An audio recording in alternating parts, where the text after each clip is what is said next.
First it was the union strikes, then it was the wildfires. Now chaos is breaking out in the streets of Los Angeles. Many people starting to wonder, should they stay in LA? Should Hollyweird continue to be the throne of Tinseltown? Studios being told they may be delayed with movie and TV productions. So folks, it's time to ask, are we watching the end of California showbiz?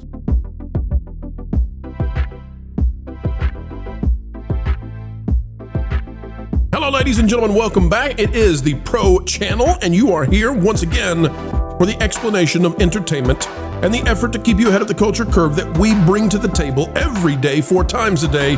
We're happy that you've come our way. Folks, as we get ready to bring this to you, all we ask is that you click the like button.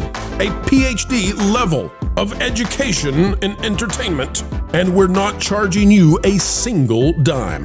Folks, let's get started. Panel of excellence, video of amazing right now out of Euro News, because we want to go get over there and get what their opinions are on this. Celebrities react to LA protest against the detention policies happening. And you can see the bang bangs, the boom booms, the pow pows. This is by David Marquand. It says the U.S. National Guard, under orders from U.S. President Donald L. Trumpo, have been deployed to Los Angeles, causing outrage. Celebrities have reacted to the fiery situation and criticized the U.S. Immigration and Customs Enforcement deportación raids. Following the Orange Man's deployment of the National Guard to L.A., artists have been speaking out against U.S. activities, we'll say. As reported by Euro News, Trump deployed about 2,100 National Guard members and 700 Marines, who, by the way, have not actually been activated yet because they are training on how to respond to domestic issues.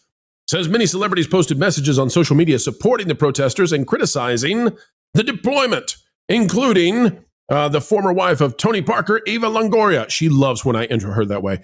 And Mark the Ruffalo Gruffalo. Longoria took to Instagram to express her frustration and described the actions as un-American, while Ruffalo shared a lengthy message to Instagrammy with the caption, "When you have working class people going after the poor and other working class people, you know you are living in an oligarchy." Mark the Ruffalo Gruffalo, who went even beyond some of this stuff on Blue Sky, added on the Instagrammies, "The billionaire up at the top is stealing you blind, and you are worried about the poorest of the poor ruining your life? You are pointing your guns in the wrong direction. The president is a grifter." And here's the Gruffalo's post here again. Says, I'll read it in full for you. "You want to get rid of the people who are picking your food without a care in the world for those or for who is poisoning your bodies with the chemicals that aren't meant to ever be in nature. You know, this guy should really find out what's going on with this RFK fellow. I don't know if he's heard of him. You want to drive out those who make your life easier, but do not question those who dull your minds with lies and disinformation meant to confuse you and destroy brotherly and sisterly love for us here. You are pointing your weapons in the wrong direction. The beige brigades, now roaming the streets like packs of coyotes, are no different than the those who enjoyed igniting things that should not have been ignited from before. They are just as awful and got it just as wrong. They hide their faces for shame or fear or justice and stamp their booties on your right to a fair trial." Yada, yada, yada, folks. This is Mark Ruffalo. This is Disney. This is their Avenger, man. This is the Hulk, okay?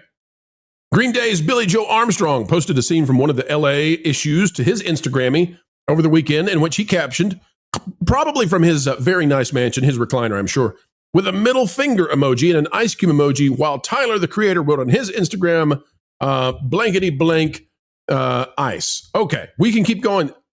It is celebrity after celebrity after celebrity. And yes, folks, we waited for the celebrities. We waited for entertainment to get involved before we got involved, but here we are. And guess what? Here's where LA now is. The Hollywood Reporter says, Los Angeles Film Office warns production permits may be temporarily denied around protest areas, by Katie Kilkenny, which I think is just a cruel name, honestly, because... Oh my gosh, they killed Kenny. Why name somebody after that? As demonstrations over immigration raids continue, Film LA has advised creatives that areas in and around City Hall and federal buildings near Little Tokyo could be off limits. Now, we can read the article, folks, but basically, essentially what it comes down to is it looks like some film productions could be delayed, especially those that were planning to use areas of LA to shoot their productions.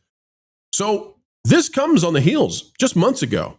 The whole city burned down. I mean, we're talking about what? Not the whole city, okay? Hyperbole, but an area that this is not hyperbole. An area the size of the city of Paris burned down. Okay? An area the size of Walt Disney World, the 40 square miles, burned down because of mismanagement and idiocy. And now, here we go again, to quote Ray Charles. LA's back in it again. And so the question is, with these celebrities saying what they're saying, with the film productions unable to do what they need to do, I go to the panel and just ask, is it finally time?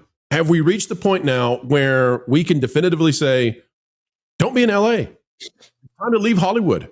These can't afford this anymore. This is like they are living out their own disaster movie in real life. Every month, we're back in this again. And this doesn't happen other places, okay? This is California. This is Oregon. This is Washington State. This is New York. And yes, there are parts of Chicago that are hellscapes. But I'm sorry, folks, maybe if you live in these places, you think this is how America is. This is not what Nebraska is like. I'm just here to tell you, okay? And you may not like Nebraska, but it's not like this. So I go to the panel and just say, I don't see how studios can continue to work here. What say you? Well, I mean, look, I have been the editor-in-chief of That Park Place since November, and since then I have now had to write twice about LA being on fire. So yeah, maybe time to move somewhere else. Whether it's due to mismanagement and environmental issues that are going on due to that mismanagement, or whether people are just literally lighting things on fire. It's time to take anything that needs to be done out of LA, out of California, off the West Coast.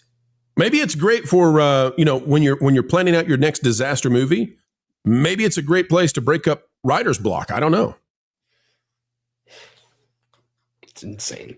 It really, when it comes down to it, the fact that the internet is able to disseminate this, I almost hope that this was AI generated. That's kind of where I was on this whole thing. I was waiting because I wanted some verification of whether or not these were all actually fabricated. And then, by the way, Jonas, that's a great point. We do have to do that now. That's something that's additional, and very difficult, actually. It's getting more difficult, and I do worry about that. Go ahead, though. Right. Well, when we look at what is going on in Los Angeles, there is an image of what they want to be perceived as, and then there's the actual image of LA. And those things are so far apart from each other. And when you look at award season, they usually praise these movies, like they're movies like LA Confidential, or that's a very old reference there, but they really love movies that are about Hollywood. They really love movies that are kind of praising their own culture out there. But when you look at actual Los Angeles, it seems like it's one of the most stark differences between the haves and the have-nots. And the haves really want to look like they get along with the have-nots out there. I think that's why it's such a dissonant thing when you watch these people who want to say, oh, well, the government should help people. But this incapable government has created situations like this by allowing more people in. Ruffalo is out there talking about how, oh, you want to pick your own fruit. I'm sorry. Are you then for the exploitation of workers? Are you for unpaid or underpaid labor in the United States? Mm-hmm. What good is campaigning for a minimum wage increase if all you're going to do is bring in people who are, let's say, undocumented, for Ruffalo's sake, undocumented workers who you don't have to pay a fair wage? What does he just not think two steps out from, if you defeat the system and you also want to give more power to that system in order to create your utopia that a government can exist in his dream that will make a perfect set of laws that will keep everybody happy? No, that is not ever going to work. Laws should exist to protect property rights, and then people need to learn to get along with each other. And the government should not be the one to try to get people to get along with each other, other than the clear protection of property rights. See, I would never grant anyone like Mark Ruffalo a false premise. We've been allowing for false premises for a long period of time. We used to be in an age of rejecting a premise without proof. And none of these people have any proof. They just have wonderful talking points that can be easily disproven. I'm not going to grant them the idea that these people are not illegal. Of course they are. Changing the language to undocumented doesn't make it less, of an illegal act of crossing the border without proper documentation and or, without respect to the laws of the country you're going into. You realize every other country on God's green earth would be pushing these people out and wouldn't have even allowed them in the first place.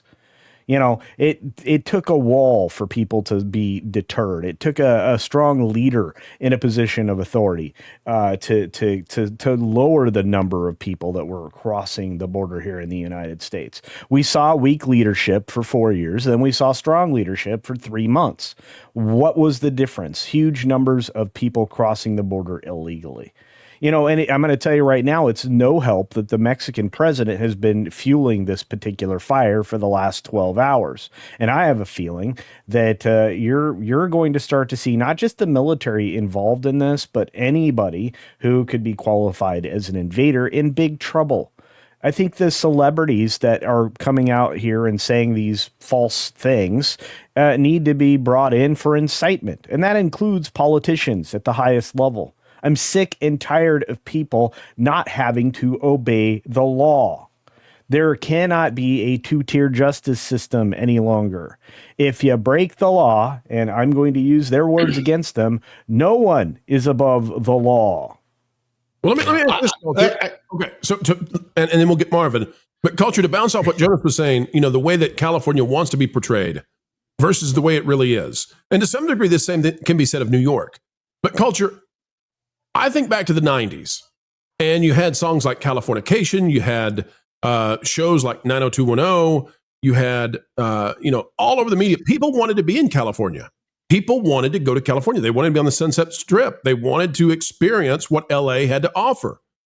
I don't sense that's true anymore. And I think the people who try to promote Los Angeles, as it was perceived decades ago, I think they're so far behind. I think normies say, no, I don't want to go to California. Show me a song that's written out of love, like I Love LA, that's coming out culturally, that's in the cultural zeitgeist. First of all, that song is probably meant ironically, but okay. Okay.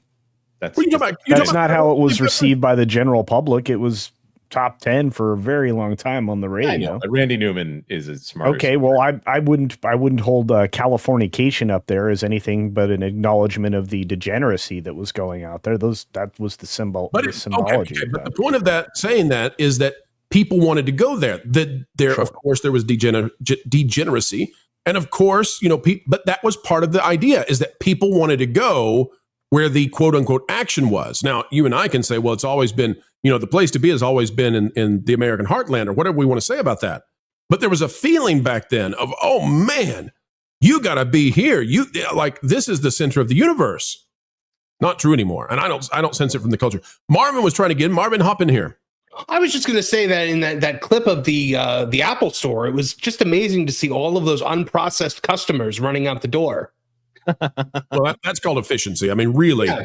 Apple, the excitement over the new iPhone stuff is just amazing. Just amazing. Yeah, but I mean, we shouldn't judge unprocessed customers. They have just as much of a right to those products as the people that actually pay. I only feel sorry for Nintendo, who they didn't send enough of the items for these folks to go get for the Nintendo Switch 2. There weren't enough of them. They heard about liquid glass, and they just really had to know how. Oh my gosh, Apple to throw a liquid brick through it. Oh. All right, Ron, it's your turn. Hop on in. So very interesting story. Real quick anecdote from my past. The first time that I ever went to Los Angeles in my life, I will never forget this. I was being driven into the city by a friend after they picked me up to the airport, and they go, "Oh, you want to see downtown LA?" Yeah, okay. So they drive me to a very prominent part of Los Angeles. The first thing that I saw after we pulled off the highway into the city, and I'm not kidding you, was a car smashed through a picture window of some type of a store that had just gone off the highway. It was the weirdest thing, because all my life I grew up in small town Missouri, and always wanted to see Hollywood, Los Angeles, Burbank, all those places. You get this idea in your head that they paint, right? That picture, and then you go there and you're like, okay, this is the first thing that I'm seeing is basically chaos. And it's so weird to me that Los Angeles is still nothing but chaos. I was thinking about the movie Independence Day, right? When all of the big giant UFOs were coming in. I think if they redid that today, the UFO, they get a signal from the UFOs, they would skip over LA and go somewhere else and be like, look, they've already destroyed themselves in Los Angeles. We don't even need to go there anymore. It's crazy to think what's going on there. It's also crazy to think that like when our federal government has to send the military to downplay these protests because they're that bad, that they would be against them doing it. These are not citizens of the United States. These are illegal aliens coming in. And, I know a lot about that. I know like they're living here in Orlando. There are very much legal migrant workers as well as illegal migrant workers. And the two can be separated. Those that don't have the documentation, those that crossed the physical border illegally, and had some rough spots getting through, there is no telling. There is human trafficking. There is drug running. There is so many dangerous things that they are bringing into this country that are making it not a better place for anybody, not even for the Hollywood actors, not even for Mark Ruffalo in his mansion. They are bringing in these things. Fentanyl, oh my gosh. Fentanyl, the problem with that is just astronomical, and what it's doing to neighborhoods all over the country, what it's doing to families, it's breaking up families. There's so much pain that's being brought in. All our current federal government, all our current President Trump is trying to do is quell this problem and this issue, and the hate that he's getting for it is ridiculous. Also, the hypocrisy, as Culture pointed out, from the Hollywood left, saying, oh, but no one is above the law. Well, you can't say no one is above the law and then count 13 to 20 million people as being above the law because they came here illegally. It's wrong. It's ridiculous. And it all kind of needs to stop. And certainly the Hollywood backing of this type of thing needs to stop. It's just, they're on the wrong side of history. And folks, remember this. If you are a studio, if you're trying to make movies, if you're trying to make TV shows, this is an issue that affects all of the country. Except what we're watching in LA seems to only happen in LA over and over and over again. Nobody's trying to make movies in Portland, okay? There are a number of places, and shall we say 98 to 99% of the country, these studios can go and they can do so without any of this chaos. Absolutely. Back to back to back to back, month after month after month. We'll watch it, but it looks to me like Hollyweird is winding down as the place you go to for Tinseltown. It is such fun getting to spend time together, folks, but we have come to the end of yet another video, well, that makes the mainstream scratch their heads, pull their hair out, and wonder, how is it we continue to do what we do? But you know what we do this for? It's for you. To keep bringing all the knowledge of entertainment, explaining what's going on in Hollyweird each and every day. And you can help us continue on that way by clicking the like button, share, subscribe, click it, stick it to those algorithms. It's the notification bell. Share this out on your favorite social media platforms, and we would love to have you drop a comment right on down below. Share your thoughts because, well, your thoughts truly do matter, and we mean it. As we get ready to say goodbye, we end with the common refrain. Folks, wherever you are and whatever you're doing, keep learning, keep growing, and keep having fun. Hey, Floral, guess what? You put a fork in Pro's microwave again. No, that was yesterday. I don't know that what. Oh, I've decided to give up on torturing Jonas. What? Why? In the same way the cat sleeps like 20 hours a day, that was like your purpose. I know, but I've decided there's bigger fish to fry. Okay. Like Lorne. I mean, think about it. Everybody loves him. He's a fan favorite, and frankly, he has almost no weaknesses I can find. Except that he's really smart. So, you want to annoy the one panelist without a single flaw. because he's smart. Yeah, like that winged statue at that fancy Paris museum thingy. I want to break the one thing that everyone loves most. So, kind of like the opposite of Rachel Zegler. Yeah, exactly. And I get to see her all the time at family reunions anyway. You get to see Rachel Zegler? Yeah. She's a total troll. Lives under a bridge, harasses billy goats, the whole 9 yards. It all makes sense now. Speaking of which, maybe she'll get me... Okay, I'm gonna call her on my... I'm gonna call her and see if she'll be in the next Indiana Jones. She should be the next Indiana Jones. That'll totally destroy Lord. He loves Indiana Jones. Oh, that's cruel.